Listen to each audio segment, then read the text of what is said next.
C'est parti pour la suite des révélations extraordinaires de Nostradamus, plus connu sous le nom de Crésus sur YouTube. Si vous ne vous en rappelez pas, c'est le mec qui avait déjà fait des prédictions au cas où le RN ou la France Insoumise parvenait au pouvoir en 2027. Et alors bon, c'est le marabout le moins fiable de l'histoire du maraboutisme. Genre, le ref, c'est vraiment cette voyante aveugle. Genre, c'est cette personne qui est capable de te lire les cartes, mais seulement les cartes Pokémon. Enfin, c'est vraiment très très grave. Genre, il est vraiment pas très bon dans son taf de mec qui voit le futur.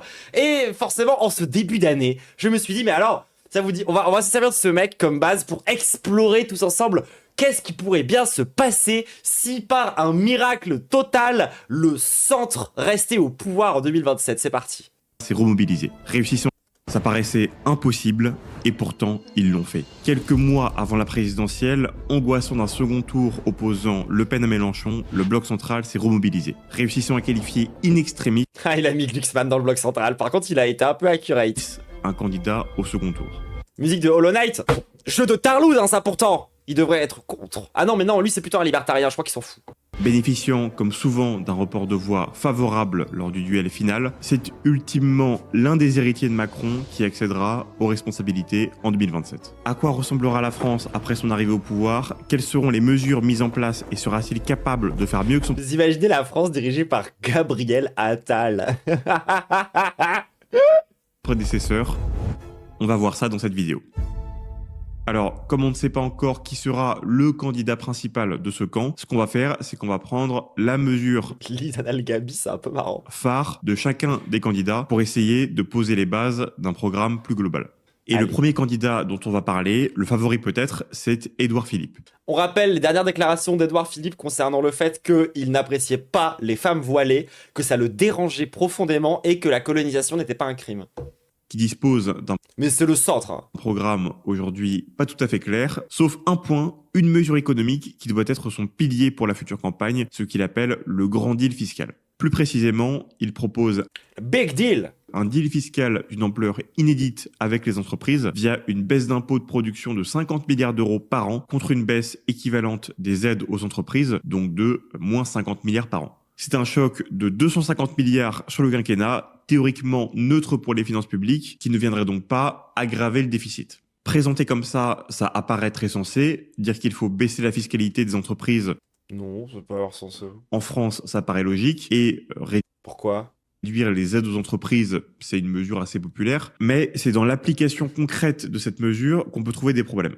Déjà, même en divisant par 2 les impôts de production français, tu n'es pas pour autant compétitif d'un point de vue fiscal. Tu as toujours, même après cette réforme, des impôts de production qui sont dans la moyenne européenne et qui restent plus élevés que ceux de l'Allemagne ou de l'Espagne par exemple, mais avec en plus en France les charges sociales les plus élevées de la planète, l'un des Le filet en mode, c'est une mesure de gauche. codes du travail les plus rigides au monde, des impôts globalement extrêmement importants, une Tout ça, c'est pas mal de fake news aussi au passage. Hein. Notre code du travail, depuis le quinquennat Hollande, en gros, même encore un peu avant, ça a pas mal été détruit progressivement d'année en année. On n'est plus du tout ce modèle d'état social qu'on pouvait être il y a 15-20 ans hein, aujourd'hui. quantité de normes et de régulations diverses parmi les plus élevées au monde, Si vous voulez, on prend la première économie mondiale, la Chine, et on compare. etc. Donc tu es un petit peu plus compétitif avec cette réforme, mais le terme de grand choc n'est pas très approprié, d'autant plus que l'autre moitié de cette mesure pose aussi question, puisque tu es censé couper 50 milliards de ce que les sénateurs appellent des aides aux entreprises, qui ne sont pas vraiment des aides, mais des réductions d'impôts ou de cotisations dans 90% des cas. Donc des aides. Attendez, ce mec est en train de nous donner des leçons sur l'économie. Genre, il essaye d'expliquer des trucs, principalement en se basant sur une certaine pseudo-expertise économique. Et il comprend pas que fondamentalement, d'un point de vue de l'État, faire une exonération fiscale et une aide aux entreprises, genre donner de l'argent, c'est la même chose. Je veux dire, d'un point de vue arithmétique. Genre, leur dire, vous n'avez pas à payer tous ces impôts-là, c'est équivalent à leur... Bref.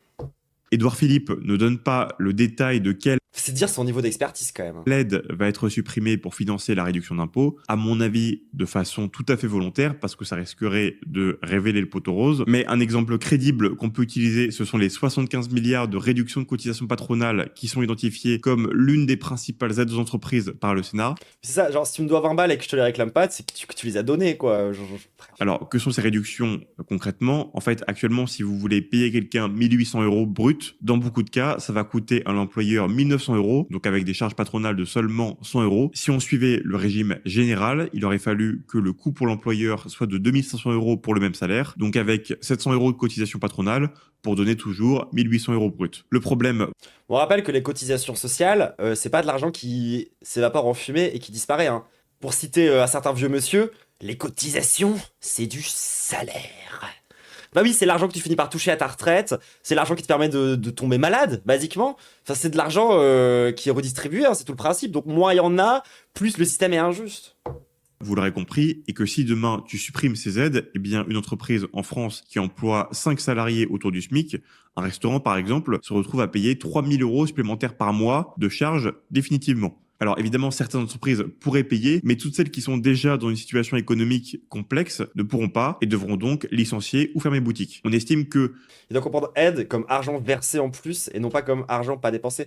Bah oui, mais ce qu'il comprend pas, justement, précisément, c'est que derrière la notion d'aide, bah il y a le fait d'aider les entreprises en fait. Et notamment bah, de faire des exonérations fiscales, c'est une façon de les aider. Lorsque vous augmentez... Et ça coûte de l'argent à l'État, c'est ça qu'il faut comprendre, c'est que c'est des recettes en moins quoi. Le coût du travail de 1% pour une tranche donnée, ça détruit 0,5% des emplois. Donc avec une augmentation de 20% du coût du travail. Oui, le terme de charge déjà. Non mais typiquement, et c'est pour ça qu'on appelle ça des charges patronales, hein, parce que pour les employés, c'est pas des charges. Du tout, au contraire. Et autour du SMIC, on parle de centaines de milliers de licenciements sur le quinquennat dans des secteurs comme l'hôtellerie, la restauration, le commerce, ciblés en priorité sur des petites entreprises en difficulté avec un coût de main-d'œuvre important. Petit patron. On pourrait partir du principe que certaines entreprises vont avoir des difficultés, mais que d'autres vont en tirer des bénéfices et que les embauches vont équilibrer les licenciements. Mais c'est ça, c'est pas des charges, c'est des cotisations, le coût du travail. Mais alors ça, c'est typiquement, enfin pareil, c'est vraiment un truc qu'on devrait rappeler de base, mais c'est que, genre, c'est la droite qui cherche à appauvrir le coût du travail. Genre, désolé, mais nous, en tant que travailleurs, on est censé être des gens, on travaille et nos ressources, la valeur qu'on finit par toucher ne provient que de notre travail. Parce qu'on ne possède pas de propriété qui nous ramène de l'argent. Moi, je possède pas, par exemple, un appart où quelqu'un habite et me donne de l'argent tous les mois pour simplement habiter dans un truc qui m'appartient. Je n'ai pas ça. Tout vient fondamentalement de mon travail. Donc, dans mon intérêt à moi, et l'intérêt de tous les travailleurs, c'est de faire en sorte que ce travail, je puisse le vendre le plus cher possible. Pour qu'il ait, pour pouvoir d'ailleurs, bah, genre, avoir accès à des vacances, une retraite, tous ces trucs-là, tu vois. Donc, quand tu cherches à appauvrir le coût du travail, bah tu cherches littéralement à appauvrir les travailleurs. C'est comme ça on pourrait le dire, ça veut dire la même chose en fait. Donc, quand ton objectif, c'est d'appauvrir le coût du travail pour être plus compétitif, ce que tu dis fondamentalement, de façon compliquée, c'est on veut des travailleurs les plus précaires et pauvres possibles parce que ça permet aux patrons d'être plus compétitifs sur le plan des échanges internationaux soi-disant. Sauf que ça marche même pas vraiment comme ça, parce que ça c'est vraiment de la pensée un peu stupide, économique, à base d'addition un peu gaze, qui se rend pas compte que en fait, bah, avoir des travailleurs qui sont pas précarisés, c'est surtout des travailleurs qui travaillent vraiment mieux, objectivement, et qui font... Enfin bref, on pourrait en rentrer dans tous les détails d'à quel point cette pensée-là, qui est très abstraite, très éloignée de la réalité de ce qui est vraiment le travail, finit par provoquer derrière des burn-out, des mauvaises gestions, etc., etc., etc., etc. Mais du coup, tout ça pour dire, désolé, mais quand il y a quelqu'un, un politique, qui propose d'appauvrir le coût du travail, si vous êtes un travailleur, ça veut dire que ce politique veut vous rendre plus pauvre. Littéralement. Et ça a toujours été le combat de la gauche de renchérir le coût du travail, et ça a toujours été le travail de la droite de tenter de l'appauvrir le plus possible, parce que ça a toujours été le camp qui est plutôt du côté des possédants et des patrons. Juste, c'est pour ça que genre, le terme, tous les termes qu'il utilise depuis tout à l'heure, c'est des trucs qui sont très marqués à droite en fait. Hein. Donc stop, faire crari, c'est le centre, au bout d'un moment. Licenciements. Mais il ne faut pas sous-estimer quelque chose qu'oublient assez souvent les politiques. C'est en fait, lui justement, comme il a le cerveau rempli de pipi de libéral, de politique libérale, et bah dans sa tête, il y a des trucs qui sont super évidents. Comme par exemple, pour être compétitif, il faut autoriser les patrons à pouvoir virer plus facilement quelqu'un. Et sauf que ça marche pas comme ça en fait. Genre, protéger les travailleurs, c'est quand même un truc un peu de base. Genre, la plupart du temps, quand un travailleur fait mal son travail, c'est pas sa responsabilité à lui de travailleur. C'est pour ça qu'il a un responsable, justement. C'est comme ça que c'est censé fonctionner normalement. Alors pourquoi est-ce que ça lui retombe sur sa gueule à lui, au final? Qui est le coût de l'instabilité. La priorité des entreprises, c'est d'abord d'avoir des règles qui sont stables. Si tu as fait Non, c'est de faire de l'oseille. Ça a toujours été de faire de l'oseille. Et si les règles sont instables, mais que tu peux les exploiter facilement pour faire de l'oseille, elles s'en foutent. des calculs pour les prochaines années selon certaines règles comptables et que du jour au lendemain, tu apprends que tel candidat a décidé de changer les règles et que chaque salarié va désormais coûter à l'entreprise 600 € de charges supplémentaires, bah c'est infernal. Même si dans le même temps, tu as une baisse d'impôt, d'un autre impôt qui baisse, etc. Ce genre de changement impossible à anticiper, c'est quelque chose qui flingue les entreprises. Et en fait difficilement plus déstabilisant que ce que propose Édouard Philippe, pour en plus une mesure qui ne réduit pas au global les prélèvements obligatoires des entreprises, mais qui se contente de prendre dans une poche pour en remettre dans une autre. Une mesure dans l'État qui apparaît comme étant assez incompréhensible. Le deuxième candidat dont on va Oui, comme la plupart des politiques libérales, hein, en vérité. parler, c'est Gabriel Attal, également ancien Premier ministre et aujourd'hui chef de Renaissance à l'Assemblée nationale. Celui-ci aurait pour projet économique principal une réforme qui avait été tentée lors du premier mandat de Macron, à savoir le passage à un système de retraite à points. Allez, c'est reparti. Vraiment, le mec, il s'est dit, tiens, je vais reprendre la mesure la plus impopulaire de tous les deux... Enfin, une des mesures les plus impopulaires des deux quinquennats de Macron, littéralement qui a créé les plus grandes grèves de tout le pays après les Gilets jaunes. Et il s'est dit, tiens, ça là, ça c'est mon programme. Ça, c'est un truc pas clivant, ça.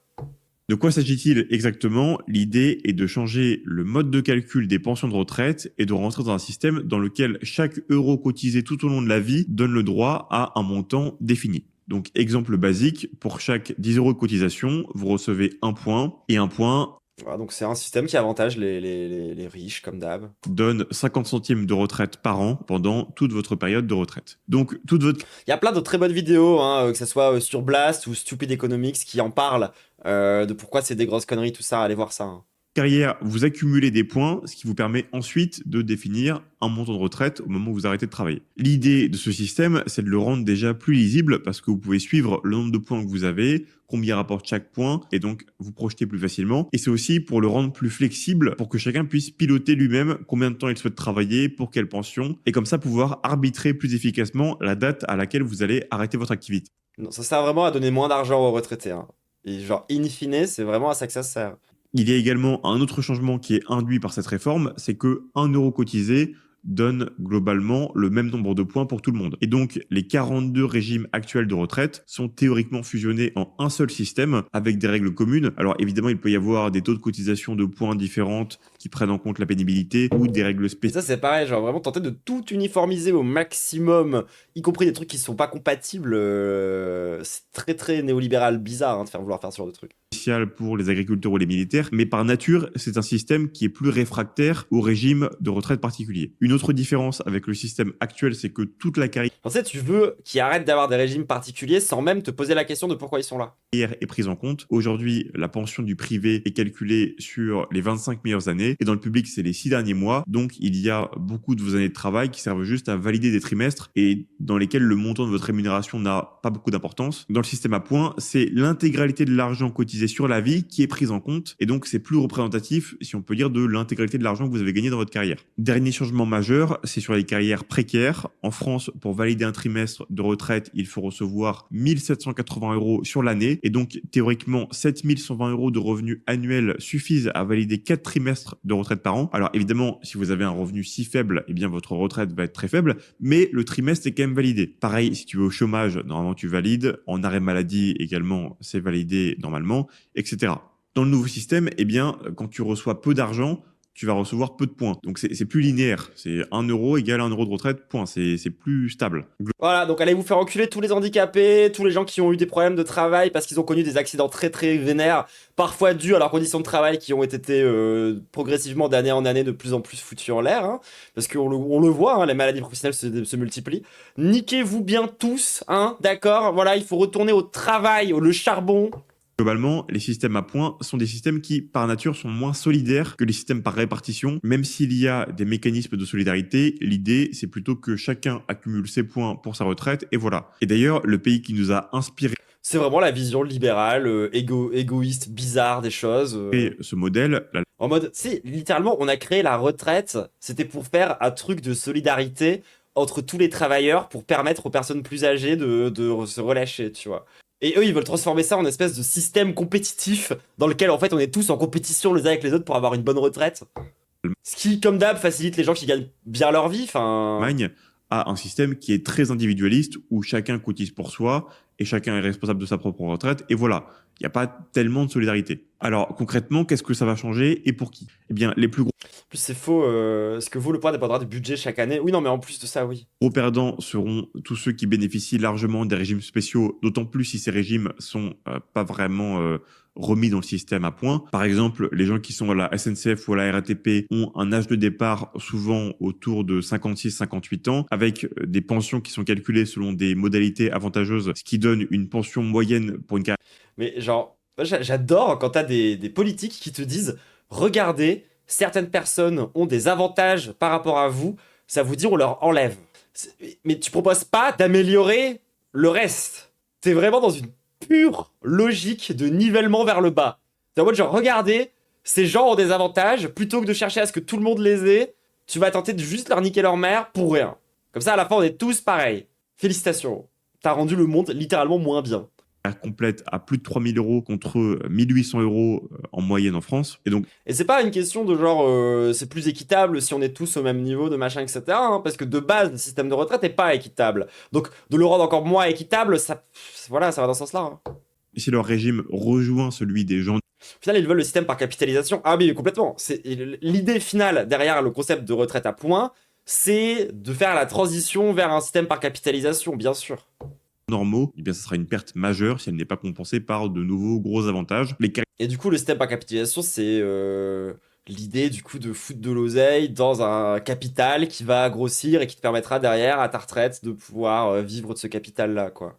Carrière hachée également, c'est aussi plus complexe. Comme tu dois cotiser, accumuler des points, eh bien, tu vas avoir une pension qui va se retrouver à la fin un peu pénalisée. Au niveau des gagnants, eh bien, globalement, tous les gens avec des carrières complètes vont être plus avantagés par ce mode de calcul, notamment ceux qui ont des salaires qui n'ont pas beaucoup évolué. Par exemple, les artisans qui ont des salaires relativement élevés assez vite, mais qui ont une progression plus linéaire.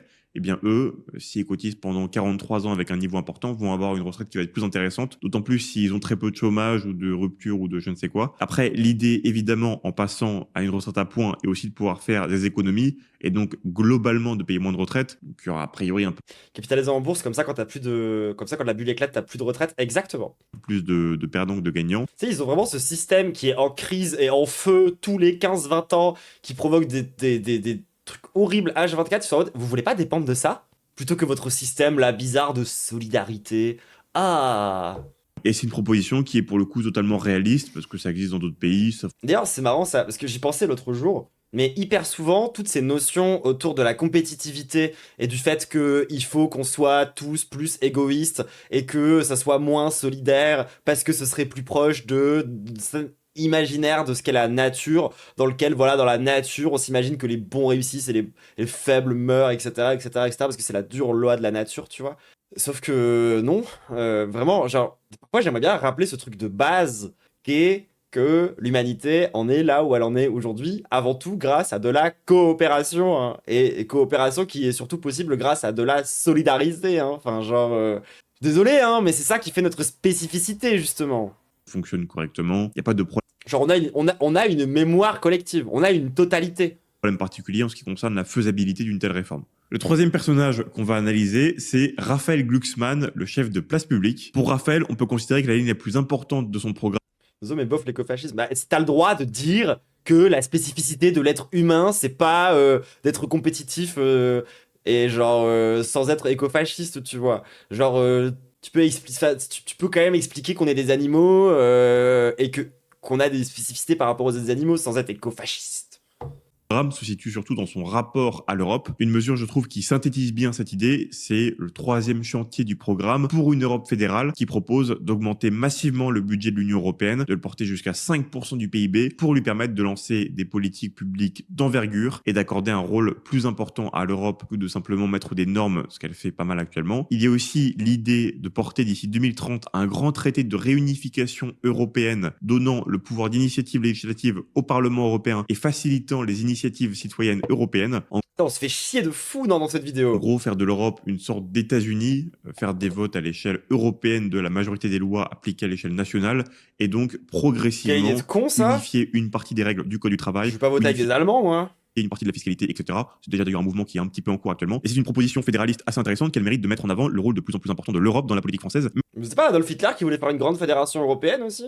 Mais c'est aussi une proposition qui, en tant que telle, est un peu bizarre, dans le sens où elle veut donner beaucoup plus de pouvoir à une Europe qui est plutôt sur une ligne économique néolibérale, en opposition donc directe avec la ligne économique socialiste que défend Raphaël Glucksmann.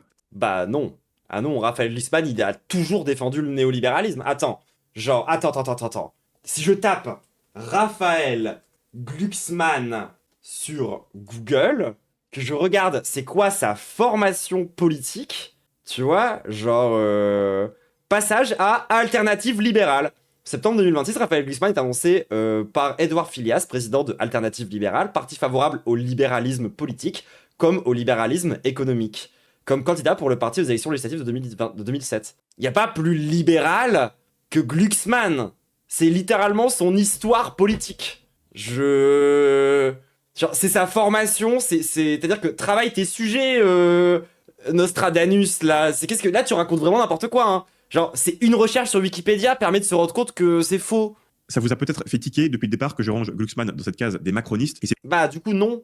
vrai que dans une comparaison internationale, le programme de place publique peut facilement être considéré comme étant de gauche, voire même de gauche radicale, puisque ce programme de 88 pages ne contient que 2 pages dédiées aux recettes et aux économies, pour 86 pages consacrées aux nouvelles dépenses. Vous avez sur cette seule page la quasi-intégralité des propositions de recettes du parti de Raphaël Glucksmann. C'est un programme qui, dans l'intention de ce qui est écrit, est relativement proche du programme Insoumis, une sorte d'avenir en commun un peu light et davantage tourné vers l'Europe. Donc ça reste un programme de gauche à l'échelle européenne de façon indiscutable. Ceci Lol, non. étant dit, on peut faire le pari que dans l'exercice du pouvoir, Raphaël Glucksmann sera finalement assez proche des autres candidats du centre. Déjà, il précise lui-même que son document programmatique Oui, bah, de gauche radicale, il a dit. Hein. présente une vision et non un catalogue figé de mesures. Il trace des priorités Tu sais, genre, le mec est contre la taxe Zuckman, genre. À quel moment c'est de gauche radicale? qui devront être financées. Autrement dit, si les financements ne sont pas disponibles, eh bien les 86 pages de dépenses ne sont probablement pas mises en application. Alors ça, c'est plutôt un détail que je voulais relever, mais le point le plus important qui encourage plus On rappelle hein, que le programme de LFI, qui est beaucoup plus à gauche que celui de Raphaël Glucksmann, est déjà moins radical que celui de Mitterrand. Hein. tôt à ranger Raphaël dans une catégorie centrale, C'est un peu l'aile gauche de la CIA, ouais, c'est ça. c'est qu'aujourd'hui, on peut considérer que la relation qu'a un candidat avec l'Union C'est radical la taxe Zuckman? Bah non, justement. Et il est même pas pour ça. européenne aura plus d'importance dans la politique qu'il va mettre en œuvre dans les Genre, radical au sens du parti radical, à la limite.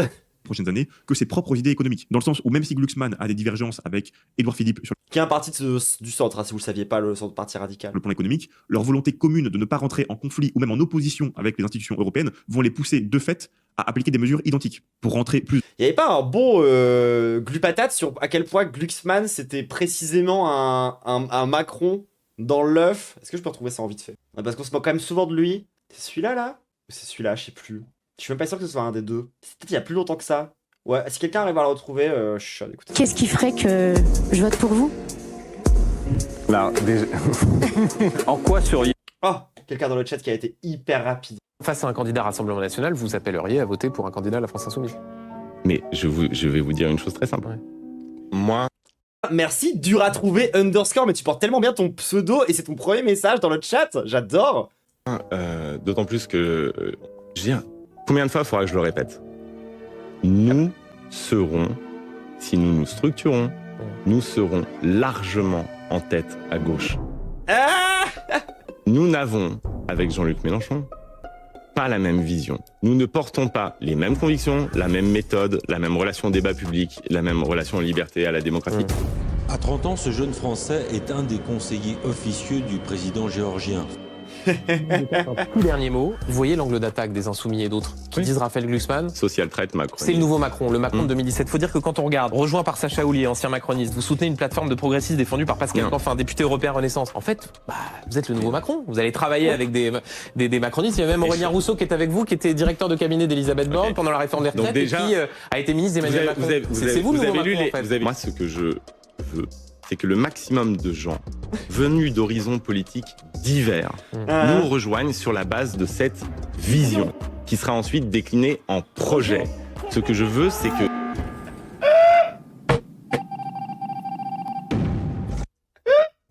C'est tellement Macron, c'est trop grave. Dans le détail, on peut classer les candidats en 3 catégories. Ceux qui seraient Macron bafouillait moins quand même. Oui, et puis je pense que tu mets Macron face à Zemmour, il arrive à s'en sortir, contrairement à Glucksmann. capables de quitter l'Europe en cas de forte divergence et qui donc peuvent théoriquement faire le programme qu'ils souhaitent tant qu'ils acceptent les conséquences de ces programmes. C'est le cas potentiellement de LFI, de l'extrême gauche ou des partisans du Frexit. On peut faire une deuxième catégorie avec ceux qui n'ont pas envie de quitter l'Europe mais qui peuvent rentrer dans un rapport conflictuel avec la Commission européenne et qui donc vont suivre globalement les objectifs de bonne gestion financière de Bruxelles mais qui peuvent essayer de les remplir avec leurs solutions à eux. Alors c'est le cas d'une gauche qui renonce à la rupture mais qui reste un peu combative et à l'extrême droite a priori. La dernière catégorie, ce sont des candidats très européens et sans grande conviction économique qui eux vont rentrer dans une logique de collaboration avec la BCE et la Commission européenne. Un joli mot pour dire que ce sont les institutions européennes qui vont demander des réformes précises au gouvernement et que ce gouvernement va les exécuter. Dans ce cadre, vous l'avez compris, c'est plutôt l'Europe qui écrit le programme économique et celui-ci sera donc le même pour tous les candidats de l'arc central européen, d'Edouard Philippe à Raphaël Glucksmann. Ils pourront évidemment modifier certains éléments, Mais vraiment, et qui veut se soumettre à l'Europe en ce moment, genre vraiment? mais le gros du programme, le tronc commun, sera le même. En prenant en compte ces éléments, dans la deuxième moitié de cette vidéo, on ne va pas parler du programme annoncé, celui qui sera débattu pendant la campagne mais jamais appliqué en réel. On va plutôt rentrer en détail dans le véritable programme des centristes, celui qui sera appliqué dans le réel et qui aura un vrai impact sur la vie des Français, le programme d'ajustement budgétaire de la Commission européenne. Inspiré de l'idéologie néolibérale en vigueur à la Commission, de l'historique des réformes demandées à d'autres pays en Ce qui est bien, c'est que ça fait 50 ans que c'est en crise, mais c'est vraiment... On va continuer à faire ça, d'accord? situation budgétaire difficile comme la France et du modèle allemand, ce plan vise à sortir la France de sa situation budgétaire catastrophique en réduisant progressivement le déficit de 120 milliards d'euros par an. Mais à quel moment la situation budgétaire en France est catastrophique? Quel jour de la semaine? Autrement dit, passer de 6% de déficit à 2% en essayant le moins possible de pénaliser la croissance et de ralentir l'économie. Et la première mesure demandée par l'Europe sera une réforme des retraites avec un recul de l'âge et potentiellement un système à points. L'objectif est d'arriver à économiser progressivement 35 milliards d'euros par an parce que les retraites sont un poste de dépenses important qui totalise presque 400 milliards d'euros de dépenses annuelles. Donc en réduisant progressivement la dépense de 10% environ, on peut arriver facilement à de belles économies. C'est aussi une mesure qui sera largement priorisée par l'Europe parce que c'est l'une des rares mesures d'économie qui n'est pas trop récessive, dans le sens où ça permet de réduire les dépenses de l'État sans réduire le pouvoir d'achat de la population, puisqu'en théorie les gens travaillent toujours et donc continuent d'avoir leur salaire et de pouvoir consommer. Une hypothèse crédible est le passage de l'âge pivot du coût du système à points de 62 à 65 ans, avec une indexation des retraites non plus basée exclusivement sur l'inflation, mais aussi sur l'espérance de vie pour que le poids des retraites reste supportable si l'espérance de vie augmente trop, avec en plus la disparition de beaucoup de régimes spéciaux. Donc ça rapporte 35 milliards, mais sur le long terme, sur le court terme évidemment ça rapporte beaucoup moins. C'est un équilibrage qui se fera progressivement. La deuxième mesure d'économie Donc travailler plus longtemps et plus vieux. sera une sous-indexation généralisée Là, il le dit avec beaucoup de mots, mais ça veut dire ça, basiquement. des dépenses. L'objectif est d'économiser 35 milliards d'euros par an. L'idée, c'est que actuellement beaucoup de dépenses de l'État sont chaque année au minimum augmentées au niveau de l'inflation. Eh bien, la nouvelle loi garderait cette indexation au niveau de l'inflation, mais pendant 5 ans, les dépenses augmenteraient de l'inflation moins 1%. Donc, par exemple, si l'inflation est de 1,5%, eh bien, les dépenses ne seraient valorisées que de 0,5% contre 1,5% normalement, et ça chaque année sur 5 ans. Donc, sur les prestations sociales hors retraite qui coûtent Ah, du coup, 90 t'avais milliards qu'à d'euros, baisser ça tend à rapporter progressivement 5 milliards d'euros au bout de 5 ans. Sur les pensions qui coûtent 400 milliards d'euros par an, ça tend à rapporter 20 milliards d'euros d'économies au bout de 5 Oui, à l'État, mais pas aux gens. ans. Sur les dépenses de l'État, il y a 250 milliards de dépenses indexées, donc ça tend à rapporter 12 milliards encore une fois. Et on part du principe qu'on continue à indexer complètement tout de même une partie des dépenses de santé et de sécurité par exemple, et de certains autres secteurs. Et donc en cumul, ça fait à peu près 35 milliards d'économies sur le quinquennat. Ensuite, on aura probablement une réforme du chômage. Là, j'ai pris un objectif de baisse des coûts de 7 milliards d'euros par an. Toujours Moi, j'adore parce qu'on te vend une réforme des retraites pour être plus juste, soi-disant, alors que, systématiquement, le projet est lancé pour faire des économies. Du coup, le problème, c'est pas que c'est un manque de justesse. cette logique de maximiser le taux d'emploi, l'Europe voudra réduire la durée et les conditions de chômage pour que ça soit plus aligné avec la moyenne européenne. On dépense en pourcentage du PIB aujourd'hui 1,6% contre 1,2% en Europe, et donc on vise une réduction de 15% des dépenses sur un budget global de 45 milliards d'euros, ce qui fait 7 milliards d'euros d'économie à peu près. Pour faire ces économies, il faut réduire la durée de 30%, avoir un système de malus qui soit renforcé sur les ruptures conventionnelles et une dégressivité des paiements qui sera accélérée. Ensuite, il y aura probablement, comme avec tous les plans de restructuration, une diminution du nombre de fonctionnaires à l'échelle nationale. On peut voir un objectif de 15 milliards d'euros par an potentiellement avec le temps, avec un non-remplacement de 50% des départs à la retraite en ciblant des ministères jugés comme étant moins indispensables. Donc ça fait 70 000 postes de fonctionnaires en moins par an sur un total de 5,6 millions d'agents, avec potentiellement en plus la fermeture et la fusion de différentes... Non, mais c'est vrai, parce qu'en plus, on n'a pas trop besoin de fonctionnaires. Genre, qui a besoin vraiment dans cette société de médecins ou de profs d'école À quoi ça sert hein? On pourrait faire sans. agences publiques, la privatisation de certaines entreprises publiques et peut-être une baisse de rémunération avec par exemple un gel du point d'indice pendant 3 ans sur certains ministères. La masse salariale publique, c'est 330 milliards d'euros par an et ça augmente évidemment chaque année avec l'inflation et les augmentations de salaire. Donc Après, moi, je connais des fonctionnaires. Si vous voulez vous débarrasser de postes de fonctionnaires, j'ai une très très bonne idée, hein, si vous voulez. Ça consiste à mettre moins de gens dans la police.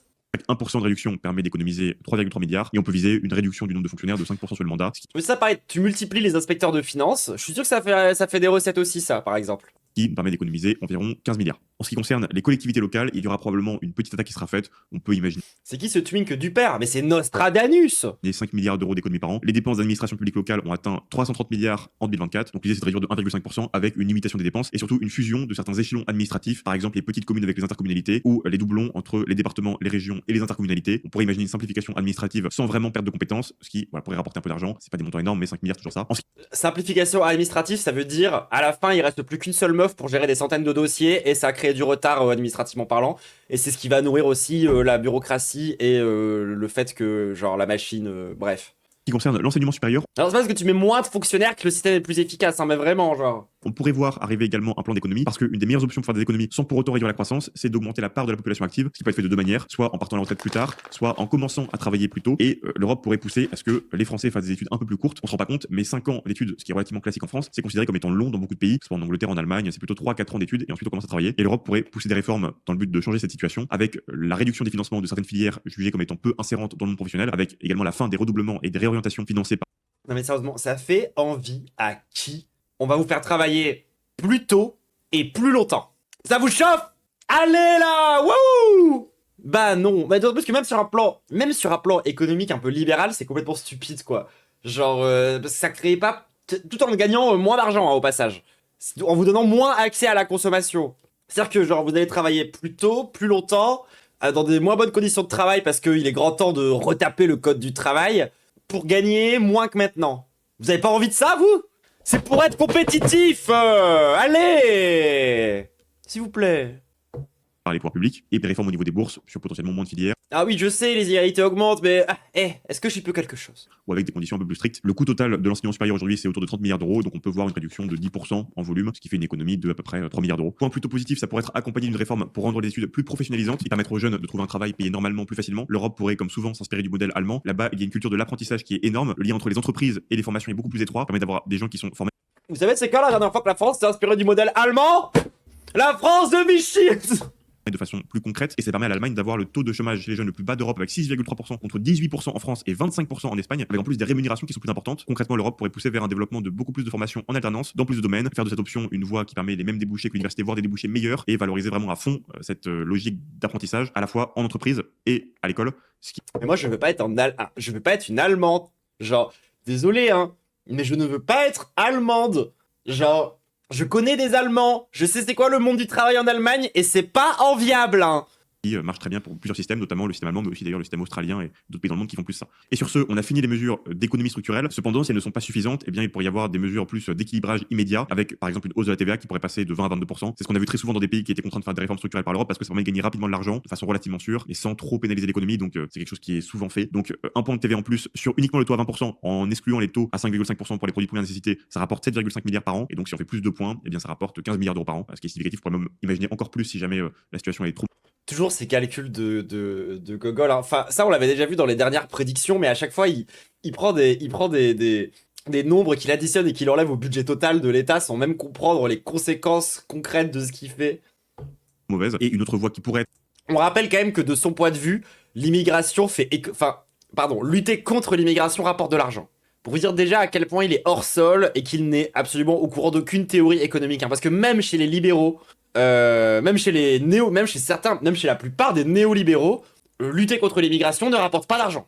Envisagé dans ce type de conditions où il faut rapidement trouver des solutions, c'est une réforme des niches fiscales. Il y a beaucoup de niches fiscales en France, à autour de 90-95 milliards d'euros de niches aujourd'hui. ça pourrait être réduit de par exemple 10%, 15%, avec certaines niches qui concernent les particuliers, ça pourrait être réduit. Ouais, 10%, 15%, pourquoi on peut pas juste reprendre tout l'argent? Ou un peu moins forte, ou qui pourrait être complètement supprimée, ou d'autres qui concernent les entreprises, et qui là aussi pourraient être rabotées, supprimées, etc. Et on arrive avec tout ça un peu au-dessus de 120 milliards d'euros d'économie. C'est ce qu'il faut pour revenir à un niveau de déficit stable. Et encore, c'est en supposant que la croissance reste correcte sur la période, ce qui est pas du tout acquis malheureusement. Pour ce qui est du plan de l'Europe, je sais que moralement, c'est jamais très agréable de se faire dicter des règles de l'étranger, mais la lâcheté dans ce contexte a tout de même des avantages économiques que n'ont pas les autres propositions. Déjà, une responsabilité plus directe de l'Europe dans le plan de redressement peut être plus sûre, parce que si les résultats des différents plans de redressement des finances publiques sont des échecs, eh bien la BCE n'aura pas d'autre choix que de soutenir la dette française de façon très soutenue jusqu'à son redressement, étant donné que la France dans ce contexte aurait adopté exactement les réformes qui lui étaient demandées, donc la responsabilité est complètement partagée. Là où si la France est plus autonome et que le gouvernement français manque ses objectifs de redressement, eh bien Non, c'est pas partagé, la responsabilité, elle revient dans les gens qui ont pris ces décisions de con. la BCE pourrait laisser courir pour mettre la pression les taux d'intérêt français, sachant qu'avec 3 000 milliards de dettes, quand le taux d'intérêt augmente de 1%, eh bien le coût sur 10 ans pour la France est immense. La preuve est qu'on paye aujourd'hui déjà autour de 100 milliards d'euros d'intérêt par an, donc c'est très important et ça pourrait encore augmenter si jamais la situation se dégrade trop. L'autre avantage assez similaire que peut offrir cette voie de collaboration, c'est qu'en termes de crédibilité pour les marchés financiers, le fait d'avoir l'Europe à la manœuvre apparaît comme plus digne de confiance que d'avoir le gouvernement, donc les taux d'intérêt pourraient être plus bas dans ce contexte, le marché étant plus convaincu par la capacité et la volonté de la Commission de redresser les comptes publics plutôt que par la capacité qu'auraient les gouvernements. Et pour donner un peu d'espoir aux gens qui sont très attachés à la souveraineté économique de la France, je sais que les 3 vidéos que j'ai faites sur les programmes économiques sont assez austères de ce point de vue-là, parce que à chaque fois c'est l'Europe qui finit par avoir le dernier mot et qui finit par prendre le contrôle de l'économie française quasiment dans tous les cas. Cependant, il n'appartient qu'à la France de reprendre le pouvoir, et en fait c'est même pas très compliqué, puisque le seul levier, le seul moyen de pression, mais qui est Voter Jean-Luc Mélenchon. Basiquement, c'est un des seuls qui propose de sortir des traités européens, d'aller contre ce truc-là, de le faire un peu sérieusement. énorme qu'a l'Europe, c'est le pouvoir de faire exploser les taux d'intérêt français et de nous mettre dans une impasse financière. Mais ce pouvoir, c'est nous qui le donnons à l'Europe avec notre gestion calamiteuse du budget. Si la France était durablement à l'équilibre budgétaire, comme beaucoup de pays en Europe, si chaque année elle dépensait 1500 milliards et qu'elle collectait 1500 milliards, l'Europe n'aurait aucun moyen de pression. À ce moment-là, même si on rentrait en conflit avec la Commission européenne, Non mais tu trouves pas ça un peu bizarre, toi, qu'il y a une institution qui soit supérieure au pouvoir du président et du gouvernement qu'on a, nous, élus, institution qui, dans ses propres écrits, dans ses propres fondations, possède une doctrine idéologique, économique, néolibérale, qui s'impose à nous. À quel moment c'est pas un problème? Genre, peu importe qui dirige l'Europe, ce sera toujours néolibéral parce que c'est dans les institutions elles-mêmes. C'est pas démocratique, hein. Désolé, hein, mais ça parce que t'as plusieurs partis au sein d'une organisation où on te dit qu'on va forcément faire la même chose, que c'est démocratique du coup. Ça fonctionne pas comme ça. Et genre, je trouve ça dingue de pas s'en rendre compte. Et je suis désolé, mais encore une fois, sur le plan strictement électoral, parce qu'il y a plein d'autres partis plus petits qui en parlent très très bien, beaucoup mieux que la France Insoumise. Mais sur le plan électoral un peu réel, il y a que la putain de France Insoumise qui propose de vraiment remettre en question l'autorité de l'Europe en fait. Pour de vrai. Enfin, et encore, ils proposent ça timidement, hein. pour X ou Y raison, les taux d'intérêt n'augmenteraient pas puisque la situation budgétaire de la France serait toujours très saine. Et c'est le cas pour beaucoup de pays européens. L'Europe ne peut par exemple rien imposer à l'Allemagne ou aux Pays-Bas parce que le pire qu'elle peut leur envoyer, c'est une amende qu'ils ne sont pas vraiment obligés de payer. Et même si ces pays-là se retrouvent en conflit avec l'Europe, les marchés financiers ne vendront quasiment aucune obligation allemande par exemple parce que l'Europe ne les soutient pas. Au contraire, ce serait plutôt l'Europe qui serait en difficulté parce qu'elle ne bénéficierait plus de la crédibilité budgétaire allemande. Vous voyez? Donc, Mais en fait, genre, sur le strict plan économique, il n'y a pas de différence non plus de méga baiser entre l'Allemagne et la France, hein. Genre, j'ai l'impression que, tu sais, d'être à l'école et on te compare tout le temps à ton pote qui a à peu près les mêmes notes que toi. Tu sais, genre, on est à peu près dans le même espace géographique, on a à peu près les mêmes politiques. Enfin, c'est-à-dire qu'il n'y a pas grand monde sur Terre qui nous ressemble plus que les Allemands, la vérité. On est tous dans l'Union européenne, enfin, c'est-à-dire que c'est pas, comment dire, le décalage, c'est pas non plus insane, incroyable, hein.